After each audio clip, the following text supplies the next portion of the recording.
Hola a todos los niños y niñas que están viendo este video, bienvenido a una nueva clase de lenguaje y comunicación para sexto básico. Antes de comenzar, para los que no me conocen me quiero presentar.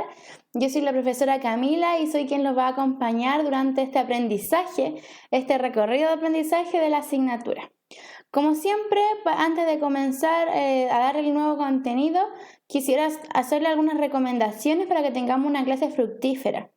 Estas recomendaciones ya muchos las conocen, pero sin embargo las voy a repetir para quienes están llegando recién, que es que les voy a solicitar que se ubiquen en algún lugar en el que se encuentren cómodos, ¿sí? En un lugar en el que no sean interrumpidos, ni que ustedes interrumpan el resto de las actividades de la gente con la que estén en su casa.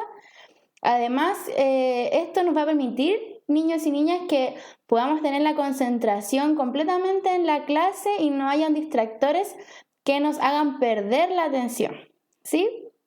Entonces, que se ubiquen en un lugar cómodo, que este lugar cómodo también tenga una luz suficiente, que no les vaya a nublar la pantalla del computador o del celular y que tampoco les oculte lo que ustedes están escribiendo en el cuaderno para que lo puedan ver bien y claro, ¿sí?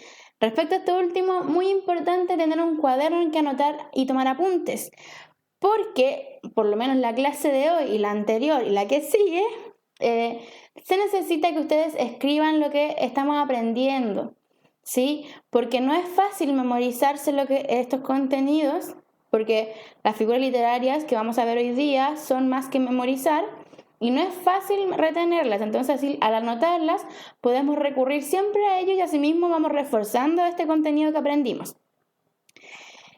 Dicho esto, entonces damos paso a la clase del día de hoy, que tiene por objetivo conocer y aplicar lenguaje figurado.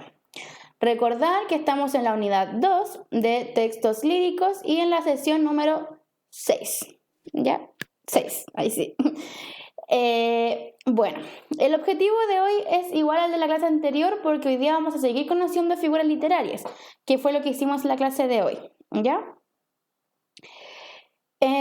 Partir, como siempre, con nuestro esquema. Para los que se vienen recién incorporando, les cuento.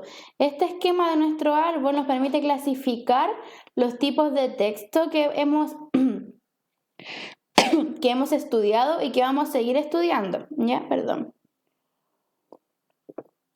Entonces, una de las ramas más anchas hace referencia a los textos literarios y la otra rama a los textos no literarios. Sin embargo, ahora solamente nos ubicamos en los literarios porque es lo que hemos estudiado, ¿ya?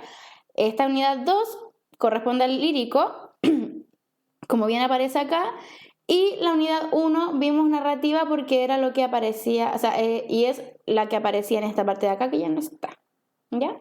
Pero este esquema nos va a permitir visualizar y ubicarnos en lo que estamos estudiando, ¿ya? Para que no nos perdamos. Entonces, la clase anterior nosotros trabajamos lo que era el lenguaje figurado y específicamente las figuras literarias. Dijimos que el lenguaje figurado era este lenguaje simbólico que nos permitía a nosotros poder interpretar lo que estamos leyendo, y uno de los elementos que traía este lenguaje figurado son las figuras literarias, que nos van a permitir ayudarnos y a facilitarnos la comprensión de lo que trata nuestro poema o el poema que vayamos a leer. Entonces, la semana anterior vimos 4 figuras literarias que son las que aparecen aquí en la pantalla: hipérbole, metáfora, personificación y comparación. ¿Ya? Recordar, la hipérbole. ¿Cuál era la hipérbole?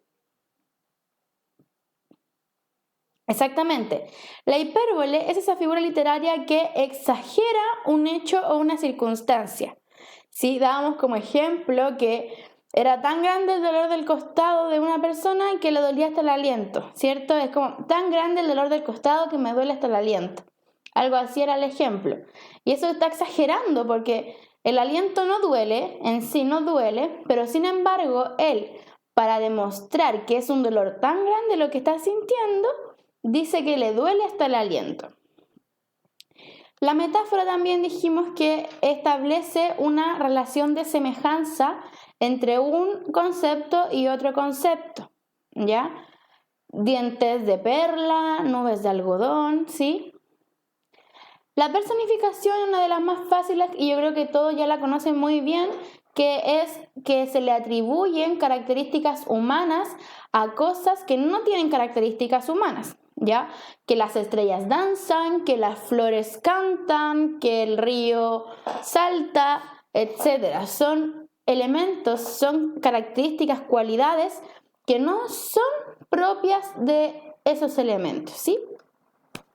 Y por último, la figura literaria de comparación es que hace una similitud entre un concepto y otro, pero de manera explícita. ¿Qué quiere decir que lo hace de manera explícita? Que utiliza palabras como, tal, igual que, más que, etc. ¿Sí? Entonces, hoy día vamos a revisar 4 figuras literarias más, que son aliteración, epíteto, hiperbatón y anáfora. ¿Sí? Vamos con la primera. La primera, aliteración, hace referencia a la repetición de uno o varios sonidos dentro de una misma frase. Como el ejemplo, sonaban suavemente sus sabias palabras.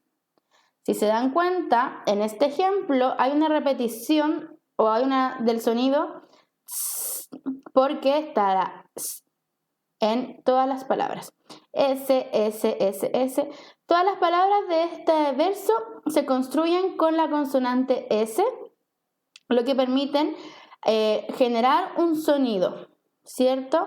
Un sonido particular de esta frase, que es el S. Sonaban suavemente sus sabias palabras, ¿sí?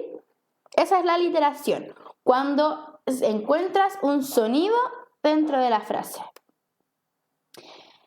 El epíteto, por su parte, resalta las características y cualidades de un sustantivo. Resalta características y cualidades que podemos encontrar como obvias, ¿sí? Pero aún así las resalta, porque quiere resaltar ese concepto. Esto es lo que hace el epíteto, como se ve aquí en los ejemplos. Blancanieve. Sabemos que la nieve es blanca, pero sin embargo resalta. Frío, hielo. Sabemos que el hielo es frío, pero sin embargo lo dice textual para marcar aún más esta característica, agua clara, lo mismo. ¿Ya?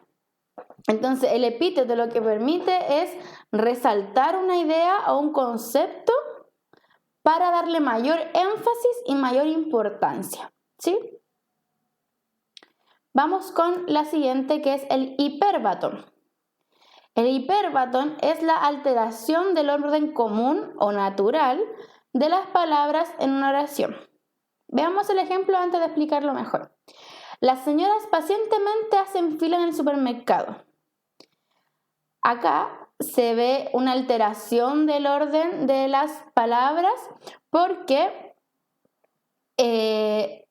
sería lo más común o lo más natural sería pacientemente las señoras hacen fila en el supermercado o las señoras hacen fila en el supermercado pacientemente, ¿sí? Lo mismo ocurre con los versos de abajo. Bella es tu nueva casa en el campo. El orden común sería tu nueva casa en el campo es bella, ¿cierto? Entonces el hiperbatón lo que hace es jugar un poco con el orden de las palabras, pero sin embargo no pierde el sentido. Si se dan cuenta, ambos versos, aunque les cambiemos el orden a las palabras, siguen diciendo lo mismo. El hiperbatón solamente lo altera un poco del orden común o de cómo sería el orden literal, ¿ya?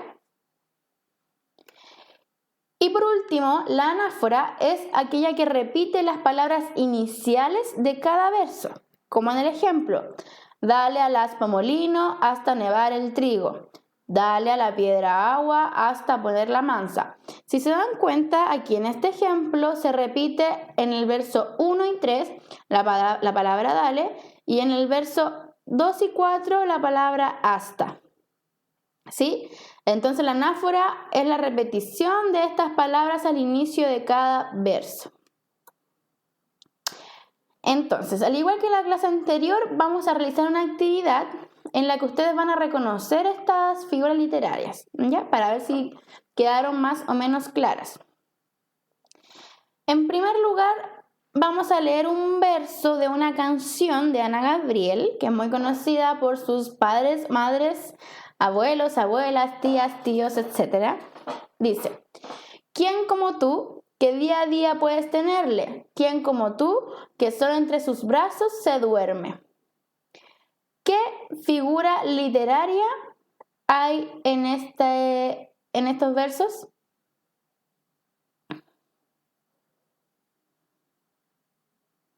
Veamos. Anáfora, ¿cierto? Porque se repiten las primeras palabras de cada verso, que en este caso sería ¿quién como tú qué? ¿Quién como tú qué? Muy bien. Vamos al siguiente ejemplo. Volverán las oscuras golondrinas en tu balcón sus nidos a colgar. ¿A qué se refiere? Volverán las oscuras golondrinas en tu balcón sus nidos a colgar. ¿Qué figura literaria encontramos? Tómense unos segundos.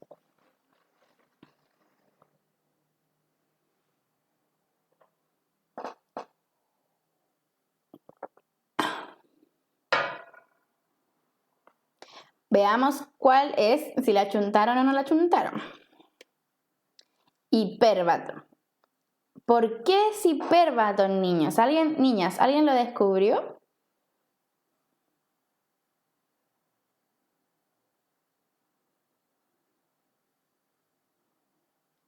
Claro, porque hay una alteración del orden, ¿cierto? Podría ser quizás lo más común natural.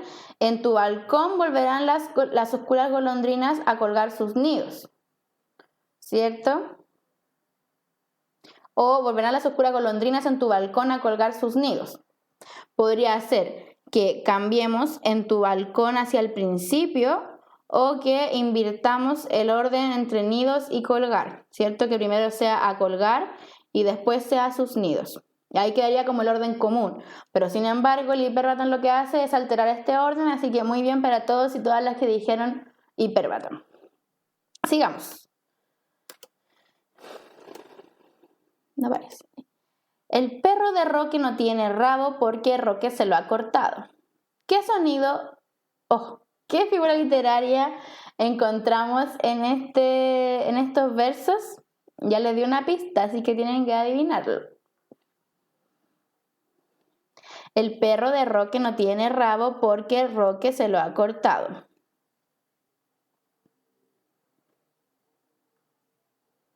Veamos.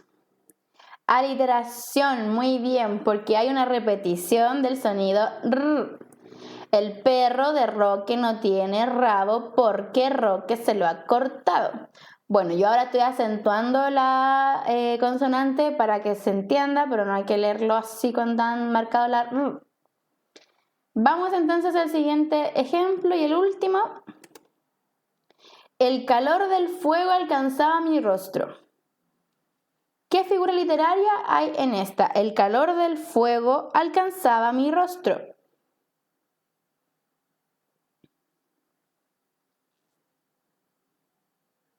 Veamos, epíteto, claramente, porque se está realzando una característica del fuego y es que da calor. Sabemos que el fuego da calor, que el fuego quema, ¿cierto? Y acá se dice, el calor del fuego alcanzaba mi rostro.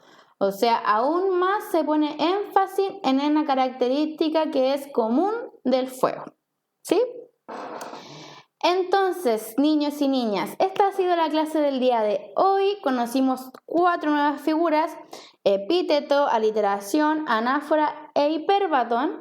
Y ya conocíamos metáfora, comparación, personificación e hipérbole. Es decir, hemos aprendido 8 figuras literarias, ¿sí? Estas figuras literarias, como ya yo les decía, nos van a permitir comprender mejor aún el texto porque vamos a poder interpretarlo. Conocer estas figuras literarias, conocer cómo se forman o conocer qué significan, nos va a facilitar a nosotros comprender un texto. Porque ya vamos a entender, aquí está haciendo una relación de semejanza. Y en esta parte quiere realzar esta característica de este sustantivo, entonces quizás le va a dar importancia a otro aspecto y así, infinitas maneras vamos a poder interpretar nuestro texto gracias a estos elementos que provienen del lenguaje figurado, ¿ya? Espero que les haya gustado la clase, que les haya quedado claro. Si quieren seguir practicando, pueden ir a buscar en internet el poema que ustedes gusten y aplicar los conocimientos de esta clase y de la anterior. Eso, nos vemos en la próxima sesión.